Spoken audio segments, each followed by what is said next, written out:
দর্শক আপনারা এই মুহূর্তে দেখতে পাচ্ছেন আন্দালিব রহমান পাঠ্যকে কিন্তু জুলাই সনদের বিরোধিতা করায় একেবারে সংসদের বাইরে কিন্তু গণধোলাই দিচ্ছে ছাত্র জনতা।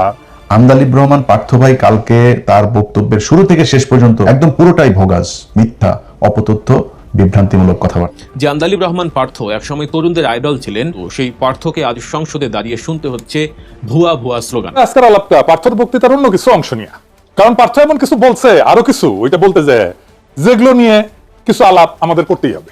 সংসদে আন্দালিব রহমান পার্থর এক বক্তব্যকে কেন্দ্র করেই কিন্তু দর্শক এই পার্থর উপর একেবারে চরম ক্ষিপ্ত হয়ে গেছে জুলাই আন্দোলনের দর্শক নেতাকর্মীরা। এমনকি দর্শক বিরোধী দল থেকে শুরু করে সাধারণ জনগণ কিন্তু এই পার্থর উপর একেবারে চরম ক্ষিপ্ত হয়ে গিয়েছে। যে পার্থ দর্শক জুলাই আন্দোলনে যেদিন জেল থেকে বের হয়েছে হাসিনা পালানোর পর, সে নিজেই বলেছে দর্শক এই সকল কৃতিত্ব কিন্তু এই জুলাই আন্দোলনে দর্শক নেতাকর্মীদেরই। কিন্তু সে আন্দালিব রহমান পার্থই কিন্তু দর্শক এখন বিএনপির সঙ্গে জোট করে যখন জয়ী হয়ে সংসদে এসেছে, তখন কিন্তু তারা একেবারে সুর একেবারে পাল্টে গিয়েছে। অর্থাৎ বিএনপির পক্ষে কথা বলছে দর্শক, জুলাই সনদের বিপক্ষে কথা বলছে। যার ফলে দর্শক সংসদের বিরোধী দল যারা রয়েছে এনসিপি নেতাকর্মীরা, এমনকি জামায়াতে ইসলামী, এছাড়াও দর্শক অন্যান্য যে জুলাই আন্দোলনে দর্শক আহত যে ছাত্ররা রয়েছে, তারা সকলেই কিন্তু এই আন্দালিব রহমান পার্থের দর্শকের বক্তব্যকে কেন্দ্র করে একেবারে চরম ক্ষিপ্ত হয়ে গেছে পার্থের উপর। এমনকি তাকে জাতীয় বেঈমানও কিন্তু বলছেন কিছু কিছু ছাত্ররা। এর ফলে দর্শক তারা কিন্তু আন্দোলনেরও হুঁশিয়ারি দিয়েছেন যদি জুলাই সনদ বাস্তবায়ন না হয়। আর এতেই কিন্তু স্পষ্ট হয়ে যায় যে দর্শক এই পার্থের মতো বেশ কয়েকজনে মিলেই কিন্তু দর্শকের জুলাই সনদকে ঠেকাচ্ছে, অর্থাৎ জুলাই সনদ বাস্তবায়ন হতে দিচ্ছে না। তবে সেই তালিকায় কে কে রয়েছে এবং পার্থ দর্শক কি ভূমিকা পালন করছে জুলাই সনদ না হওয়ার পিছনের কারিগর কে কে, এবং এই আন্দালিব রহমান পার্থ জুলাই সনদের বিরুদ্ধে কেন দাঁড়িয়েছে দর্শক, সেটার বিস্তারিত নিয়ে আমরা খুবই গুরুত্বপূর্ণ একটি প্রতিবেদন আপনাদের জন্য সংগ্রহ করে এনেছি দর্শক, যেটা এখনই আপনাদের কিন্তু একেবারে প্রমাণ স্পষ্ট কিন্তু দেখানো হবে। আর তার জন্য কিন্তু দর্শক আপনাকে ধৈর্য ধরে একেবারে সম্পূর্ণ রিপোর্টটি শেষ পর্যন্ত দেখতে হবে পুরো বিষয়টি বুঝতে হলে। হ্যাঁ দর্শক, এখনই রিপোর্টটি আপনাদের সামনে উপস্থাপন করছে, তবে দর্শক তার আগে ছোট্ট করে একটি অনুরোধ দর্শক, শুরুতে ভিডিওতে একটি লাইক দিয়ে সুন্দর একটি কমেন্ট করে যাবেন। তাহলে চলুন সম্মানিত প্রিয় দর্শক, আগে আপনাকে সেই রিপোর্টটি দেখিয়ে নিয়ে আসি। আন্দালিব রহমান পার্থ ভাই কালকে তার বক্তব্যের শুরু থেকে শেষ পর্যন্ত এক ভয়ঙ্কর সাপের খেলা দেখিয়েছেন, যেই বক্তব্যের কোনো সারমর্ম নাই, একদম পুরোটাই ভোগাস, মিথ্যা, অপতথ্য, বিভ্রান্তিমূলক কথাবার্তা বলে গিয়েছেন। কেমন বলেছেন আমি আপনাদেরকে একটা একটা করে বুঝাই। পার্থ ভাই কিন্তু কোনো সমস্যা হয় না কখনো। ধরেন আওয়ামী লীগ বিএনপি যখন যারা ক্ষমতায় আসে কোনো সমস্যা হয় না। একদিকে হেলাল সাহেবের মেয়ের জামাই ভাইও মোটামুটি ভালো নেতা টেতা ছিল, তারপরে ধরেন এখনো কোনো সমস্যা নেই, আওয়ামী লীগের ব্যবসা পাতিটাতে সবকিছু চলেছে, কোনো সমস্যা নেই। তো এখন বিএনপি আসার পরে তো ফুল ফেসে ওনাকে বিএনপি হইতে হবে, কারণ আওয়ামী লীগের অনেকের দায়িত্ব কিন্তু পার্থ ভাইয়ের হাতে, পার্থ ভাইয়ের মাথায়। পার্থ ভাইয়ের অনেকের ব্যবসা ট্যাবসা অনেক কিছু দেখাশোনা করা লাগে, এগুলি করা লাগে। ওনার কালকে যে বক্তব্য দিয়েছেন সেটাতে উনি বুঝিয়ে দিয়েছেন বিজেপি বলে বাংলাদেশে কোনো দল নাই, উনি বিএনপির। তো পার্থ ভাইয়ের আমি বলবো যে পার্থ ভাই, আপনি এক কাজ করেন, আপনি আপনার দল অ্যাবলিশ করে দেন, করে আপনি বিএনপিতে করেন, অথবা দলকে এখানে কোয়ালিশন করেন, কোলাবোরেট করে, তারপরে বিএনপির সাথে আপনি মানে একটা সমঝোতার ভিত্তিতে একটা রাজনীতি করেন, সরাসরি বিএনপি করেন। আপনার বিএনপিরও আপনার মতো লোকের দরকার আছে, কথাবার্তা বলার, বুঝছেন না, ইংলিশ টিংলিশ বাংলা টাংলা মিলায় সুন্দর করে কথা বলার লোক বিএনপিতে নাই। তো বিএনপির এই মুহূর্তে ধরেন আমি ওই যে মোয়াজ্জেম হোসেন আলাল ভাইটাই এরকম কিছু লোকজন আছে, এখানে সংসদেও কিছু লোকজন আছে, বাট বেশিরভাগই মানে একদম উপরের দিকের নেতাদের কারোর কথাই শ্রুতিমধুর নয়, শুনতে ভালো লাগে না, কেমন যেন মনে হয় আর কি। তো পার্থ ভাই একজন আছে, ওইটার প্রক্সি দিতে পারবে বিএনপির হয়ে, ওনার উচিত। এবং বাস্তবতা হচ্ছে আন্দালিব রহমান পার্থের কিন্তু কোনো দল নাই। বিজেপি নামে যেই দল আপনারা দেখেন, সেই দলের কিন্তু কার্যকরী কোনো কার্যক্রম কিংবা সাংগঠনিক কোনো কিছু নাই। ওনার এই দল বাতিল হয়ে যাওয়া উচিত। কারণ হলো ওনার দলের মহাসচিব যিনি আছেন, তিনি আমাকে আজ থেকে 2 থেকে আড়াই মাস আগে একটা বক্তব্য দিয়েছেন, একটা অডিও এবং ভিডিও। প্রথমে অডিও নিয়েছিলাম, এরপর আবার ভিডিও উনি দিয়েছেন, সব মিলে 1 ঘন্টা খানেকের একটা রেকর্ড আছে। তো পার্থ ভাই যেহেতু আবার ওনারা কিন্তু আমি পুরোপুরি মানে যেই অ্যাঙ্গেলে আওয়ামী লীগকে বলতাম ওইভাবে কিন্তু পার্থ ভাই বিএনপির লোকজনের বলতে পারি না, কারণ ওনাদেরও তো একসময় পছন্দ করি, এখনো পছন্দ করি, একদম করি না তা না। পার্থ ভাইয়ের প্রতি একটু রাগ আছে, উনি প্রথম আলোয় গিয়েছিলেন, বাট অত বেশি রাগ নাই, আবার এরপরে ওনার সাথে কথাবার্তা হয়েছিল। তো উনি মহাসচিব ওনার যে অভিযোগ করেছে, সেই অভিযোগ ভয়ঙ্কর অভিযোগ। ওনার দলের মহাসচিব ওনার বাবার সাথে রাজনীতি করেছেন, রাজনীতি করার পরে উনি কিন্তু এই দলের চেয়ারম্যান হইতে পারতেন, কিন্তু ওনার বাবার সন্তান যেহেতু অল্প বয়স, তারপরেও আন্দালিব রহমান পার্থকে উনি চেয়ারম্যান করে দিয়েছেন সম্মান দেখিয়ে। অথচ সেই ব্যক্তিকে এই যে এবার নির্বাচন গেল না, উনি বারবার চেয়েছেন যে উনি মনোনয়ন নেওয়ার জন্য তারেক রহমানের সাথে একটু কথা বলার জন্য। তারেক রহমানের সাথে কথা বলতে দেওয়া হয়নি। ওনার আশপাশে যারা আছেন মহাসচিবকে জিজ্ঞেস করে কাউকে নেয়ও না, কাউকে বাদও দেয় না, সব নাকি আওয়ামী লীগ, ছাত্রলীগ, যুবলীগের লোকজন নিয়ে পার্থ ভাই এখন তার দল বানিয়েছে। আচ্ছা, তারপরে হলো গিয়া উনি আটক হয়েছিলেন না জুলাই আন্দোলনের শেষ দিকে, 5ই আগস্টের ঠিক আগ মুহূর্তে। এই আটক হওয়াটা আটক ছিল না, এটা স্বেচ্ছায় শেখ মুজিবের মতো পাঞ্জাবি লুঙ্গি ইস্ত্রি করে তারপরে পাকিস্তানিদের হাতে ধরা দেওয়ার মতো। হারুনুর রশিদ, হাউন আঙ্কেলকে নাকি মহাসচিব পাশে ছিলেন, তিনি নিজে ফোন দিয়ে হাউন আঙ্কেলকে এই কথা তো জানে না যে হাসিনা যে পলায় টলায় যাবে, হারুন ভাই আমারে লোক পাঠান, আমার নিয়ে যান, আমরা যদি এখন না নেন তাহলে এটা সবাই খুব ফিসি মনে হবে, সবাই বুঝে যাবে যে এটা আমি আসলে কাদের লোক, তো আমার নিয়ে যান। এতক্ষণ যা বললাম না ওনার দলের ব্যাপারে, এই কথাগুলো আমার না। এবং আন্দালিব রহমান পার্থ আবারও ফের সেই 71 নিয়ে এখানে খোঁচাটা দিলেন। তিনি যেটা করেছেন এটা আমি মনে করি জামাত ইসলামকে এর চাইতে বেশি বড় অ্যাটাক করে কথা বলার, আমি জানি না জামাত ইসলামের কেউ কোনোদিন সংসদের দ্বারা আন্দালিব রহমান পার্থকে বা সরাসরি দেখা হইলেও বলেছে কিনা, কিন্তু আন্দালিব রহমান পার্থকে অ্যাটাকটা করতে হয়েছে কারণ ওনাকে তারেক রহমানের সাথে বিএনপির সাথে এমন খাতির দিতে হবে অ্যাজ ইফ এটা মনে হয় যে আন্দালিব রহমান পার্থ মানে বিএনপির বিশাল বড় একজন শুভাকাঙ্ক্ষী, এই কারণে তারা তেলবাজি করে ওইখানে যাইতে হবে, এই জন্যই সেটা করেছেন। এখন আমার কথা হলো যে যেই সংবিধান নিয়ে আপনি মানে যে বিষয়টা নিয়ে আলোচনা, যে এই জুলাই সনদ, এটা বিএনপির কেউই চায় না। ওনার বক্তব্যে উনি বলেছেন যে বিএনপি এটা চায়, তারা জামাত ইসলাম এমন ভাবে কথা বলে আমাদেরকে জুলাইয়ের বিপক্ষ প্রতিদ্বন্দ্বী হিসেবে আমাদেরকে দাঁড় করিয়েছে। মানে এটা জামাত ইসলাম দাঁড় করায় নাই, আপনি যে বিএনপির হয়ে কথা বলতে চাচ্ছেন, বিএনপির শাস্তে চাচ্ছেন, আপনার সেই বিএনপি এই কাজ করেছে। কি কি করেছে একটা একটা করে বলি। নির্বাচনের আগে ভারতীয় পত্রিকা আনন্দবাজার থেকে শুরু করে NDTV, India today, Indian express, Times, এরা সবাই কি বলেছে যে তারেক রহমান ভারতের সাথে কথা বলে এসেছে এবং তাদেরকে সেই নিশ্চয়তা দিয়ে এসেছে যে তারেক রহমান বাংলাদেশে গেলে হাসিনার রাজনীতি আবার আওয়ামী লীগকে স্বাভাবিক রাজনীতি করতে দিবে, হাসিনার বিরুদ্ধে সব মামলা তুলে নিবে। এটা যে ওদের পত্রিকা বলেছে সেটা না, খালি দলের মহাসচিব থেকে শুরু করে অনেক নেতা এই কথা বলেছেন, আওয়ামী লীগের কোনো মামলা রাখা হবে না, আওয়ামী লীগ বিএনপি ভাই ভাই, আওয়ামী লীগের লোকজন সব বিএনপিকে ভোট দেখ, এই কথা আপনারা প্রকাশ্যে নির্বাচনের ক্যাম্পেইনের সময় বলেছেন। নির্বাচন শেষ হয়েছে, প্রথম বক্তব্য সালাউদ্দিন আহমেদের, আমরা এই সংস্কার গণপরিষদের যেই শপথ এটা আমরা নিব না। হ্যাঁ ভোট না ভোট দিল বাংলাদেশের 80% মানুষ, হ্যাঁ এর পক্ষে ভোট দিল। সালাউদ্দিন সাহেব বলে দিলেন এইটা হ্যাঁ ভোট না ভোট এগুলি কোনো বিষয়, জুলাই সনদ এগুলো, কয়েকজন এমপিও বলেছেন এই কথা।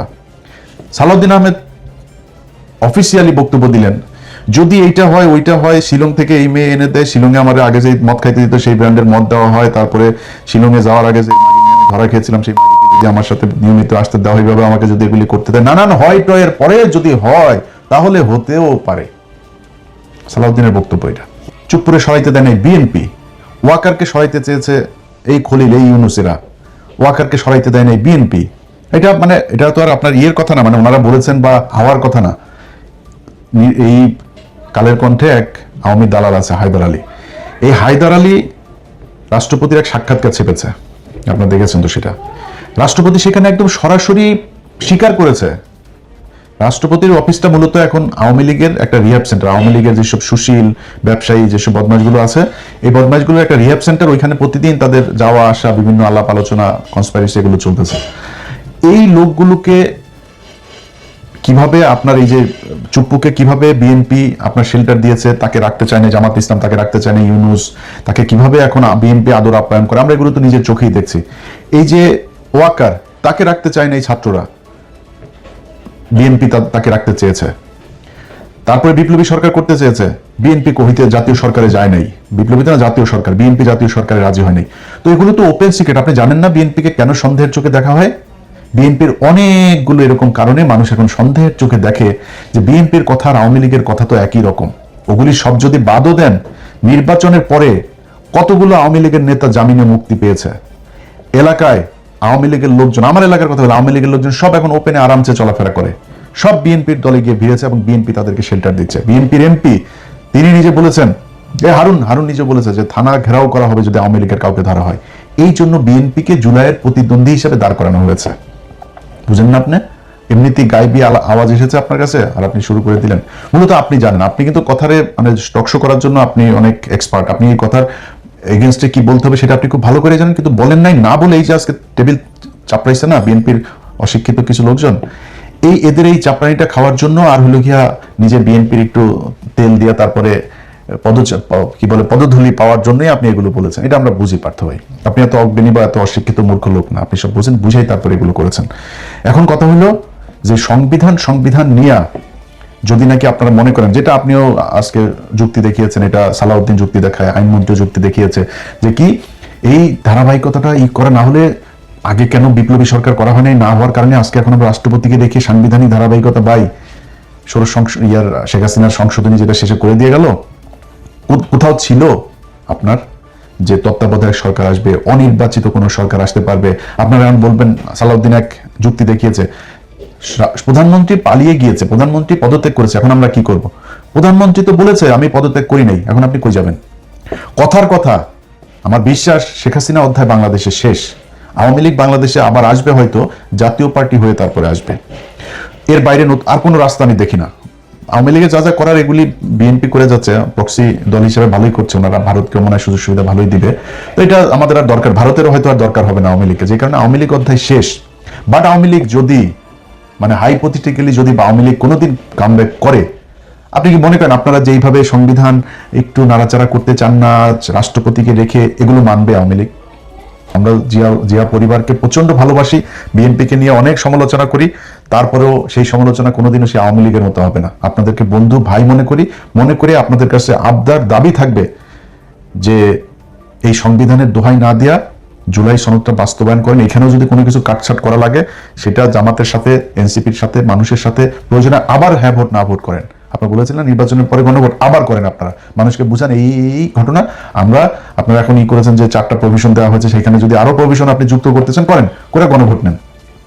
মানুষ সেখানে আপনি অপশন রাখেন, হ্যাঁ ভোট, না ভোট, মধ্যবর্তী কোনো সিদ্ধান্ত যদি থাকে, সবগুলো দিয়ে পয়েন্ট দিয়ে শুধু হ্যাঁ ভোট না ভোট একদিনে করেন, করায় তারপরে হইলেও এই সংবিধানটা ছুঁড়ে ফেলেন। গায়ের জোরে অনেক কিছু করতে পারবেন, কিন্তু মানুষ কিন্তু প্রতিটা ঘটনায় বিএনপির বিরুদ্ধে যাচ্ছে।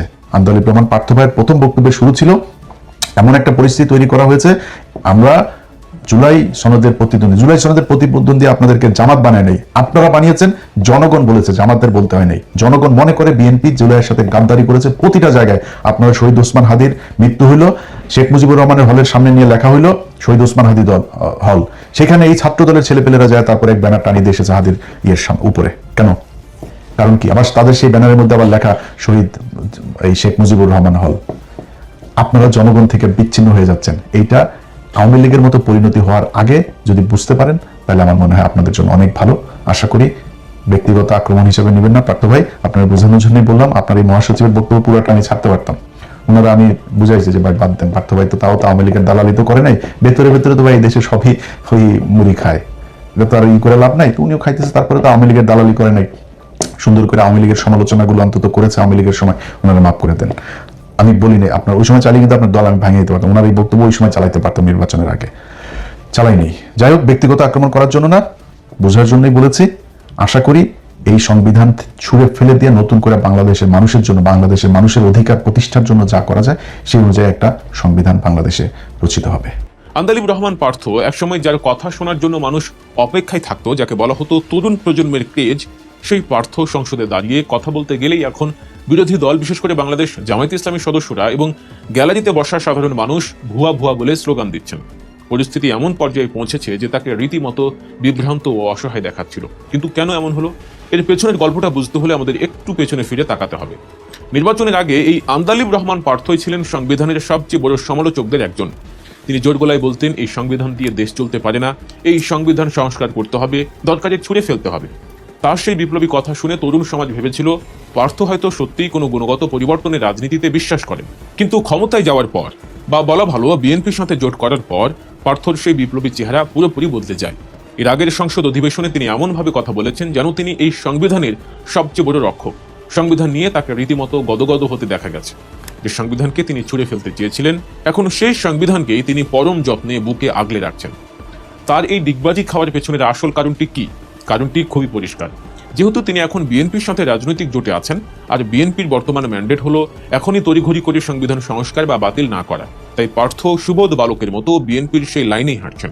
যখন বিরোধী দলগুলো এবং জুলাই আগস্টের গণ অভ্যুত্থানে অংশ নেওয়া ছাত্র জনতা সংবিধান সংস্কারের জোট দাবি তুলছে, তখন পার্থ নানা টালবাহানা করছেন।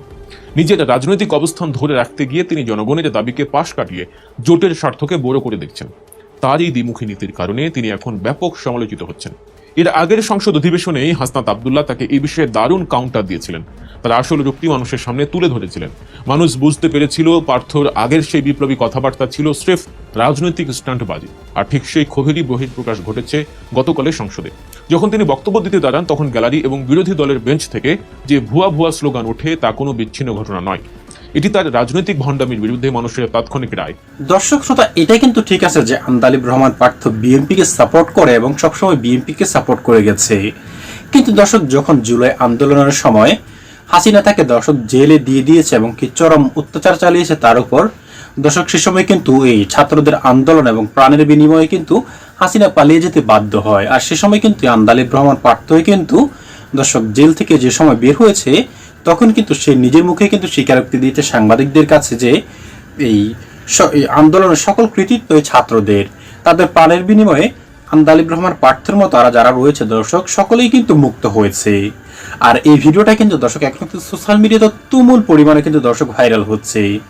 আর এতেই কিন্তু দর্শক আন্দালিব রহমানের চেহারা কিন্তু একেবারে স্পষ্ট আকার কিন্তু ধারণ করেছে যে সে ক্ষমতায় আসার আগে দর্শক একরকম কথা বলেছে, এখন ক্ষমতায় এসে বিএনপির সঙ্গে জোট করে দর্শক সংসদে দাঁড়িয়ে কিন্তু অন্যরকম দর্শক কথা বলছে। আর এতে করেই কিন্তু দর্শক চরম বিভ্রান্ত হয়ে গেছে দর্শক বিরোধী দল এবং সরকার দলের মধ্যে একটা দর্শক ঝামেলা কিন্তু সৃষ্টি হয়ে গেছে সংসদের মধ্যে এবং সংসদের বাহিরেও কিন্তু। এমনকি দর্শক এই জুলাই সনদ নিয়ে দর্শক নানা রকম ইস্যু তৈরি হলেও এ নিয়ে কিন্তু দর্শক আন্দোলনে কিন্তু হুঁশিয়ারি দিয়েছে জামায়াতে ইসলাম এবং এনসিপি।